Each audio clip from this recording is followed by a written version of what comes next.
মাছের বাজারে কমেনি দাম। যোগান বাড়ায় রাজধানীতে কমেছে বিভিন্ন সবজির দাম। স্থিতিশীল অবস্থায় ডিমের বাজার। আপনারা দেখছেন BD24 নিউজ। সঙ্গে আছি আমি ফারিয়া নাজনীন। মাছের বাজারের উত্তাপ কমছেই না।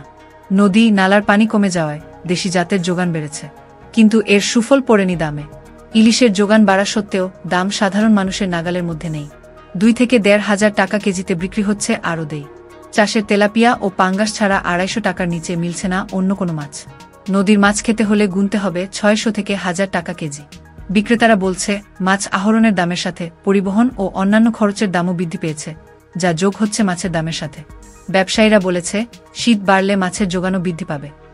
মাছের দাম তো এখন বেশি, এখন দাম আগে কমে নাই কোনো। বড় মাছগুলো আসলে আমরা মধ্যবিত্ত ফ্যামিলি, এরা আসলে মানে খেতে পারি না বললে চলে।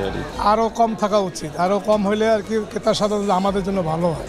কাতল মাছ 4 কেজি ওজনের কাতল মাছ বেচে 400 টাকা করে, কোরাল মাছ বেচে 700 টাকা কেজি 3 কেজি ওজনের। রাইর মাছ দেশি আইর বেচতেছি 900 টাকা কেজি। যাদের টাকা পয়সা আছে ওরাও অনেকে কম কিনে, আর যারা না আছে তাদের তো আর বলার কিছু নেই, তারা তো বাজারে আসতে পারে না। ইলিশ মাছ বড় বেশি 1400 কি 1500, হ্যাঁ।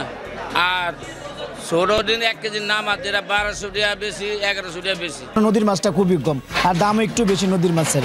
যেমন আইর মাছ, বোয়াল মাছ, পুঁটি মাছ এগুলি নাই, প্রায় বিলুপ্তর পথে। রুই মাছ আমাদের 1 কেজি এখন বর্তমানে 280 টাকা বিক্রি করা যায়।